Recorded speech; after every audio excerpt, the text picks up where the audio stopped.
A big aloha and mahalo, Sheena. Thank you so much for doing this. Aloha to you. Thank you. Thanks for having me on. Yeah, it's a great pleasure. And before we hear about your life, first describe like any kind of background or experience you've got with Hawaii. Have you played here before? You got friends, anything here? I've had many, many vacations. I've been to most of the obvious resorts that you could imagine I've probably been to. And yes, the last gig that I did there was I worked with an orchestra in Honolulu. Oh, cool. That was just a few years ago, I think maybe 5 or 6. But I'm excited to be doing the Blue Notes. Oh, well, this is an entirely different thing. That's cool. Somebody else who recently played, who played with an orchestra a while back was Mary Wilson, and then she ended up with the Blue Note. So a great way to, you're sort of following that up. But explain, much like she did, who is in your band and, like, what are you bringing with you? What can fans expect? Well, fans can expect a band that I've been traveling with. We all live in Vegas. They're all Vegas-based musicians, but they travel a lot. They go out with me when I work, and they go out and do so many different things. And the show is very musical. We keep it gimmick-free. It's really focused on the music, and we like to give the fans, what they want. We give them the core hits, the ones that they probably bought tickets to come and hear. And then we throw in a bunch of surprises, some stuff that have been my musical influences, different artists, different writers that I admire. And we just have a blast on stage. And we've been working quite a bit this summer, been traveling a lot. So we spend a lot of time sitting in airports telling road stories. So it's been a fun time for us. I bet. And how many pieces in the band? What do you got with the lineup? It's just your basic rhythm section. It's a rhythm section, and we have a sax soloist and a backup singer. That's it. Nice. A little bit of nothing fancy. A little stripped down thing, and that'll be cool to have as opposed to your last appearance for fans, because it'll be a completely different experience than having seen you exactly with the symphony, which is very, very cool for people who are into it. Now, with you, I was taking a look at your life, which is a fascinating story, and you have so many different cool encounters. But dialing way, way back, I'm always curious about one of the things that's cool when you get to talk to a lot of different people over 30 years of doing this. A fascinating thing has emerged, which is the early childhood development that when a lot of us were young, like when you and I were young, they didn't really know about the huge influence that those first, let's say, 5-6 years of a person's life can have on them. And I'm looking at your history, you and 5 other siblings, you're growing up together. And how many of you besides yourself were passionate about music, and what would you attribute that to? Well, we were all passionate in our different ways about music.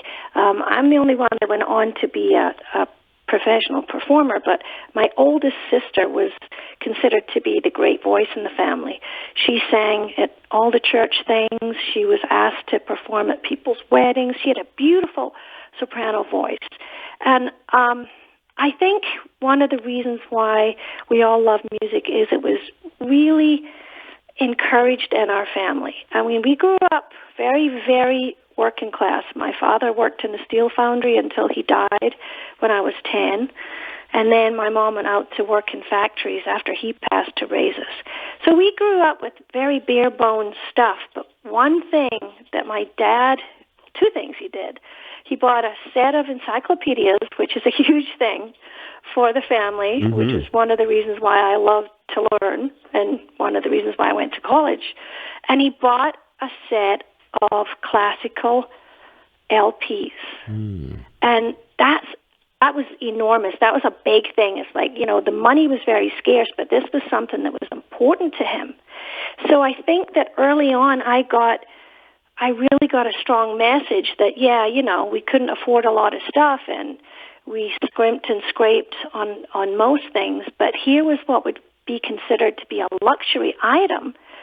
And my dad knew it was important enough to buy it for his kids. So that, I think, is one of the little kind of subliminal keys that taught me that sometimes music can be more important than, getting a new pair of shoes or those kinds of things that we splurge on.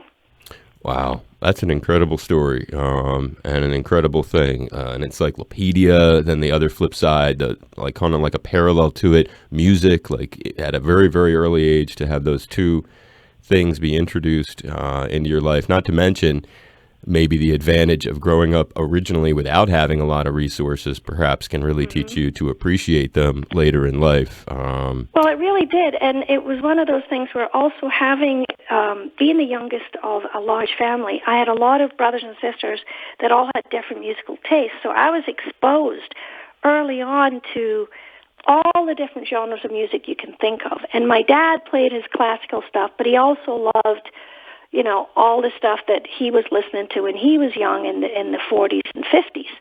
So I was exposed to such a range of music, and that stuck with me for the rest of my life. That's one of the things that helped me get my first, little gigs when I was 17, because I could get up and do weddings and bar mitzvahs and sing in lounges, and I knew a wide range of material, and it's something that's been reflected in my career ever since.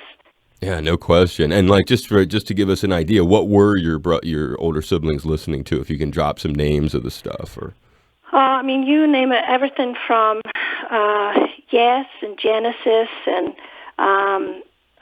Steely Dan to the James Taylor, Carly Simon, Carole King, and then you've got the big voices, the Tom Jones, Shirley Bassey, all of that. Jazz fusion stuff was in there. Heavy rock, of course, growing up where my early childhood was the 70s, I was exposed to all the great music of the 70s. And then, like I said, my mom and my dad, one of my favorite albums I used to play on the turntable was Glenn Miller, the Glenn Miller Band, and listening to Sinatra and, all of his contemporaries. So, I get it. It was definitely at any time of the day, it was crazy in our house. And my first album that I ever purchased was David Bowie's Ziggy Stardust. So, there was just always different music coming out of the house. What a great answer. You summed it up. That's what I was looking for. You painted a good picture. Now I get all the diversity. And on that kind of the same, it dovetails into, again, this is to me just, because I'm 48, so I look back at I didn't develop anything until so late in life. So when you look I'm looking at yourself and getting back to your story, your first musical performance, what I read, and I could be wrong and forgive me if I am, age 5 at a relative's 25th wedding anniversary. Can you even remember such a thing, or is that just in your family records? No, I actually remember it. That's one of the things that I remember standing up and singing early one morning to this. It seemed to me like this vast, huge room full of people. It was the local church hall, and it was just the family, but it felt like it was this enormous cavern. And of course, I think getting applause and attention when you're 5 years old, that's the stuff of life. Right. And being the youngest of 6 kids, I was kind of like the little small one in the corner. I always had to fight for attention. So of course, that's it. That's it. That is done. If I sing, they'll all look at me for 5 minutes. So that probably planted the narcissism, the seed of like, get up on stage, stand under a light, sing. It's a good thing. So, it created a monster. And at a very early age, and it sort of leads itself, and I'm just guessing, but apparently by both doing well in school, and I'm assuming your accrued talents, you ended up with a scholarship to attend the Royal Scottish Academy of Music and Drama. Now, after a career that is filled with music and drama that you've done both, what would you, looking back at that, what would you credit them with having taught you? Oh, yeah, I learned a lot back then. Well, of course, it was, it doesn't matter that it was an music and arts school. It was still college, and a lot of that is your formative years. My daughter's at university right now, and that's one of the things we talk about, because a lot of times you're so focused on what you're going to do after school, and I keep telling her, being in school is an experience in itself, and don't lose sight of that. So just that experience, I learned so many different things there, and it taught me to be bold and be confident and to have the courage to stand up on stage. And that's when I was in college, my first year, that's when I had the guts to go out and audition to get a gig in my first band. And I got that job. And, you know, each thing you do that gives you a little bit more confidence, it takes you to the next level, and it gives you the ability to stand up and say, yep, I can do that. Even when you're really thinking, can I do that? It just, you know, the little tiny baby steps that you build on gives you the nerve to go forward. So, yeah, it gave me, I guess, encouragement where really in my culture, you kind of have to think back then, it was the 70s in Scotland. There wasn't anybody else around me. There was no contemporaries that I could look at and say, oh, well, yeah, she went off and you know, did TV and did this and that. It was a very unusual thing. So most people thought I was crazy when I told them, you know, when you get asked, what do you want to be when you grow up? And I'd say, yeah, I want to be a singer. I want to go and make records. I want to tour. It was kind of like a juvenile response. It was the kind of thing where, you know, you say, I'm going to be an astronaut and a ballet dancer and, you know, a rodeo clown. Right. They were expecting me to, by the time I was 16, 17, to have something more serious. And I don't know, I guess fighting to get into drama school. And then once I got there, getting a little bit of validation, it kind of told me that, yeah, my dreams are not ludicrous. This could actually happen. Well, you sound very confident, and I guess it makes me wonder. Like, as an example, I look at your life, and I think back to all of what you've just said so far, and then we get your from what I've read, your father passes when you were 10 years old. When you look at this drive, this motivation, the sense of confidence that you've got, how would you say that affected your life in terms of your drive, your motivation, or bringing a sense of somberness or serious, or the opposite to it? When I was 10 and he passed, my mother had to go work in a factory. She had to get up at about 5 in the morning, 5:30, leave the house by 6 a.m. and go off to work in the factory. And by the time she got home, it was, 4:30, 5 in the evening.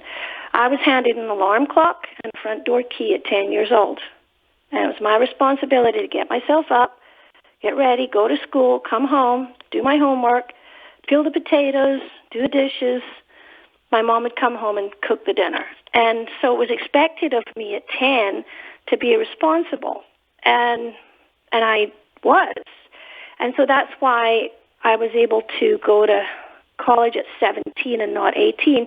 I did it a year early because I just was determined to do it, and I took extra classes at school and got extra credit, so I qualified to get in because I'd just been taught, I'd been given responsibility at 10 and knew that that's how I had to be.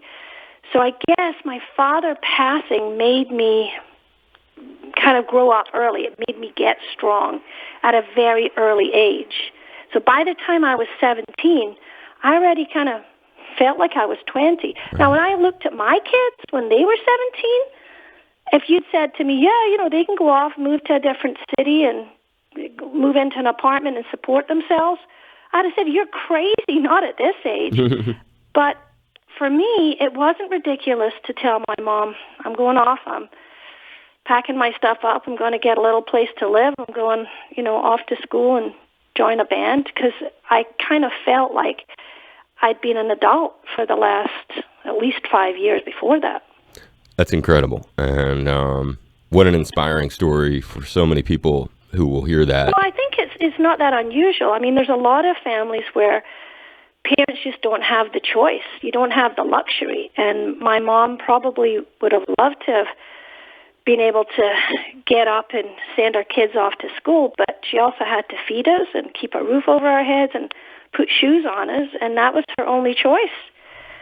So, and I think in today's society, that's going on all over the place. Oh, yeah. Lots of kids who don't have the TV version of the happy family where you're getting pancakes made for you in the morning and, somebody's waving at you at the front door as you go off to school. That's not as common as culture would like us to think. Right. No, I get you. It's not the Brady Bunch that everybody's living in. No, it's not. I get it 100%. It's just what I just find is the galvanizing effect that it clearly had on you. And, and I just said it, in terms of personal terms. I just like, wow, look at her. And I think for anybody who has suffered, the grief of loss, maybe at a different age when they weren't young and they weren't able to put it into gear the way you did, perhaps hearing what you just said can provide some light. You on a more fun and sort of, I guess, the development of your career note, and you'll correct me if I have it wrong, but to me it seems like a big step. I guess you're 20 when it happens. It appears your recording career gets a gigantic boost via the BBC show The Big Time, and it gives you a chance to sing with Dusty Springfield and Lulu. Would you say that was the case, or is that just one minor chapter in your life? No, there's something somewhere saying that I sang with Lulu and Dusty Springfield. I never did. It's wrong. Okay. To go on the record. That's wrong. I did do a TV show called The Big Time, which was a documentary, and it was such a long story, but it was about, they finding amateurs and then giving them a professional experience. I get it. There was 6 different things. There was someone who cooked and someone who drove a sports car, and they were doing a singer. And part of that was, bring the young singer out and have her meet other people in the business and have them critique her and give her advice, all of that. So I got to meet Dusty Springfield and Lulu while doing that. I guess that's how the story is created. That's interesting. Yeah. That's like to get back to the main question, that was my big break. That got me. It was an hour documentary that showed me recording my first single, and it gave me exposure in Britain, and that just kind of like launched my career. Modern Girl, is that what you were recording? Modern Girl, yep. Wow, that's. And when the show was aired, we released Morning Train 9 to 5, right? And I think it was by the next weekend after the show was aired, I had both of those singles in the top 10 at the same time in Britain. That's gigantic. Because it just gave me so much exposure. That was back in the day when there was no cable television. You had your network, your 3 network channels. It was basically it was TV that the family sat down and watched. You didn't record it. It was a very different time to be at. There was no YouTube. There was none of that stuff, obviously. So if you were on TV on one of the 3 networks that existed, you got so much attention and so much exposure. And I guess that was just, people were interested enough in the story of seeing this complete amateur kid who was in college make a record, that they supported me, they got behind it, and they gave me a career. What a gigantic start, like you said, to have them both end up simultaneously on the charts. And just to be clear, Morning Train 9 to 5, was that a hit for anyone else, or no? You're the only one who turned that into a hit? No, I'm the only one. Dolly Parton had a different song called totally different. Working 9 to 5. Yeah. And that was out at the same time. Right. So the song was originally called 9 to 5, but they felt that it would confuse American listeners, so they changed it to Morning Train 9 to 5. It's a great jam. I don't believe anyone's ever covered it since, but, now it's an old song, so you never know. It might crop up. Somebody might cover it somewhere. But it's very familiar, and it's your version that I'm familiar with. That's why I was double checking. I was like, my God, I talk about nostalgia. It really brings you back. It's like in radio, classic rock, they call that a lost classic, Sheena, or something like that. But nice. To many folks, it was really the next year that provided your biggest song. And to be clear, Sheena Easton went on to do some amazing stuff after this experience, and we will hear about that. But for a lot of folks, for your eyes only, tell that story of getting this James Bond gig and how it happened that Bill Conti, who handled the score, and it seems to have chosen you for this. Well, I think that the initial concept of using me came from Cubby Broccoli, who produced the movies. Cubby was very hands-on, and he kind of controlled everything.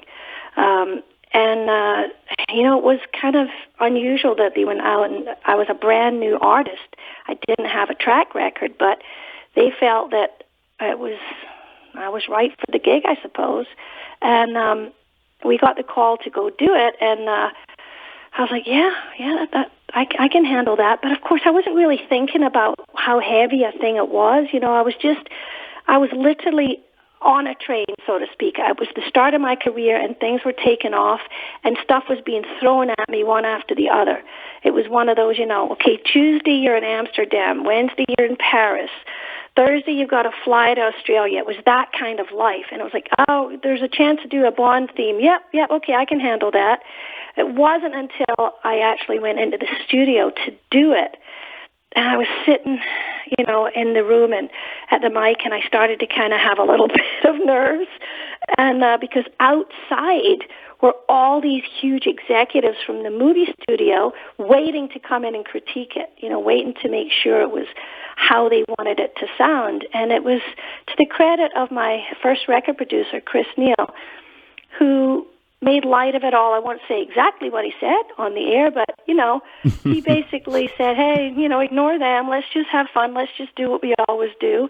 And he kept it all in perspective to where we could actually just dig in and perform and forget all of the circus that surrounds it.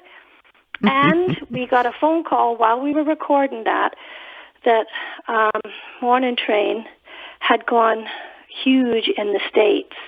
So it was a very chaotic time for me. My career, which up until that point had been mainly European-focused, was now exploding in the States and Asia. So there was just a lot happening all at once there. Oh, it's incredible. What a cool story. And so Roger Moore, a side note, my very personal favorite Bond, probably because of my age, according to what I read, and maybe I've got it wrong, he said you were sexier in the clips than any of the Bond girls because you actually are the only artist. Not only did they make a chance and go with an unknown artist, essentially, or someone who was brand new, as opposed to the huge stars that they had like Carly Simon and Paul McCartney, who had done songs, but you actually were the first one and only one to be seen singing the theme song in the Bond film, and I guess that's what Roger Moore was reacting to, that you were sexier than any of the Bond girls.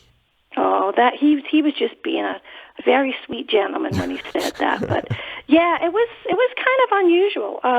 When I'd gone over to the studio to meet with the producers and to talk about the song, blah, blah, blah, all of that stuff, Maurice Binder, who designs the opening titles, those iconic opening Bond sequences, he came into the meeting and we got a call a few days later, and he said, Maurice wants to use your face and kind of do some artistic stuff. And so I was like, yeah, okay, we can do that. And it was an unusual experience because they did all this stuff where they zoomed in really, really close to where, just my eyes would fill the screen or just my mouth.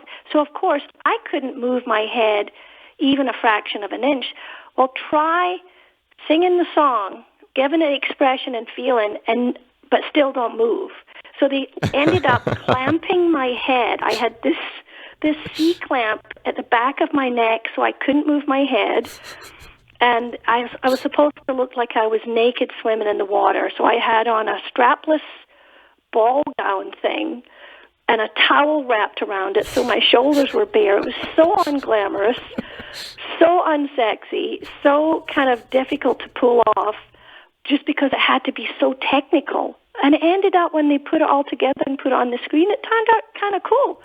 So it was one of those, if you'd been there on the floor watching it, you'd go, what? Right. But on the screen, it turned out, it had that Bond magic added to it. So it was kind of neat. That's a great story. And did you get to meet Roger as part of all of the Yeah, we had to do a press junket together. He was the star of the show, so he was out there doing all the press, and they sent me along to a few of them to help promote the movie. He was just a really, really nice man. Any good stories, like when you first met him or anything along meeting him? No, I can't say because, we didn't become friends or anything. It was just brief. It was all very business-like. Yeah, we were all kind of like in a room together, being interviewed. There wasn't a lot of hanging out time. My favorite Bond, being Scottish, of course, is Sean Connery. Right. And I did get to meet Sean a few times. We we happened to be out in Japan a couple of times, on the same promotional circuit, and he started introducing me as his daughter, just as a joke, because we're both Scottish.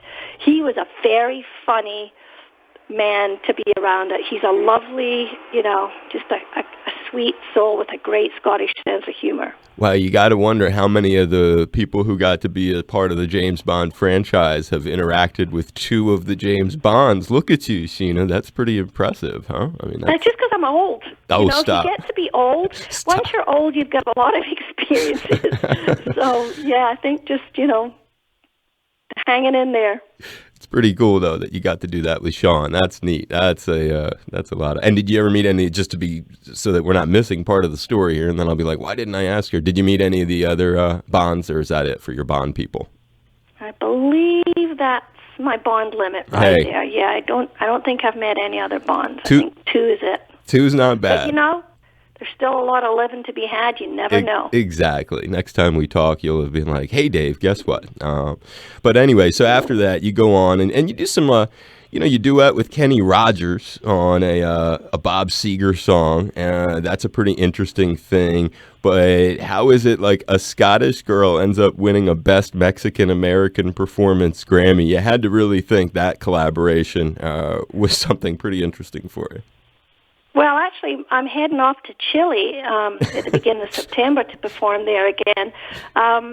It was one of those things where I guess my hits had been played throughout South America, and the record company came to me and said that their South American division wanted us to record some hits and some original things in Spanish. And I don't know, it just sounded like a fun thing to do, so I did it. And I don't know if it was just one of those, when people are filling in their ballot voting, they go, oh, I recognize her name, and they voted for me. I can't think of any other reason, because I'm sure there was more qualified people on there. But yeah, I'll take it. I'll keep the Grammy. Luis Miguel, is that how you pronounce his name? Luis Miguel, yeah. Luis Miguel. That's pretty cool. He was very young at the time, and he went on to become this huge star. Very sexy, glamorous, pop star. But when I worked with him, he was about 12, I think. Unbelievable. That's, well, and then you'd be a good one to match with him, too, because you had such young experience yourself. So you'd have a good appreciation. One of the cats that you, as I was saying, the Bond thing kind of, in some ways, for musical purposes, gets far, far eclipsed by what looks just, it's hard to grapple, to try to condense all of your Prince-associated things into one thing. I guess you could sum it up and say you were connected to Prince. You and he did songs together. It seems like he wrote songs for you. You did stuff together. I mean, it's where did it all start with him? How did he enter to your life?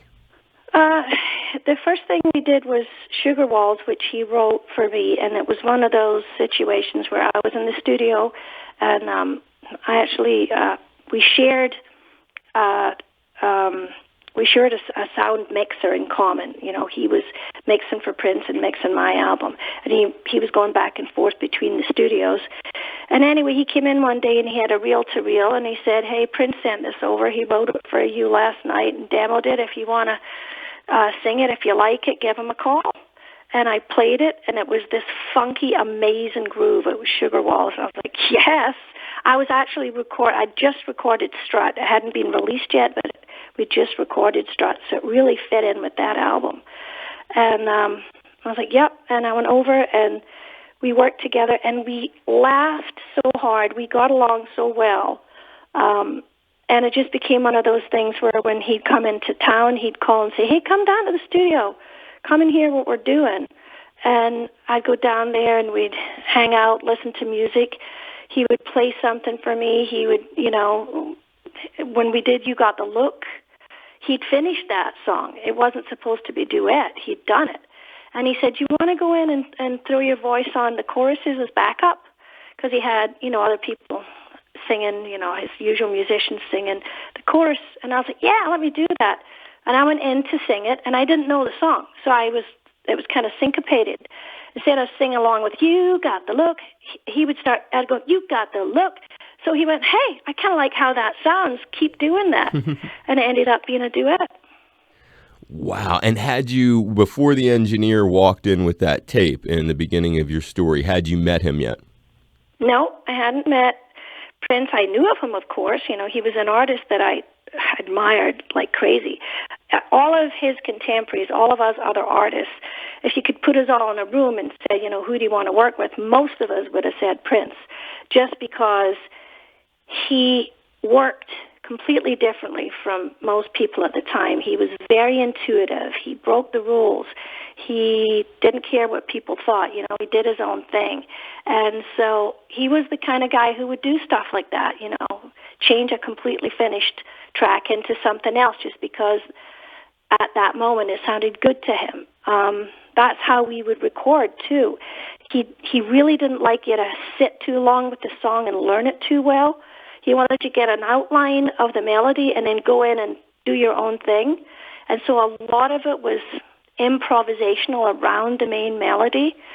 The song that we did for the Batman soundtrack, The Arms of Orion, that was a lyric that I wrote and I sent to him.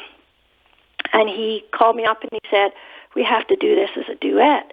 And again, there was no melody to it. So we got together and he said, how do you hear this going? And I was like, oh, I'm not good at writing melody. And I kind of hummed a very basic thing. And he took the very tiny little basic seed of the melody and wrote the proper melody.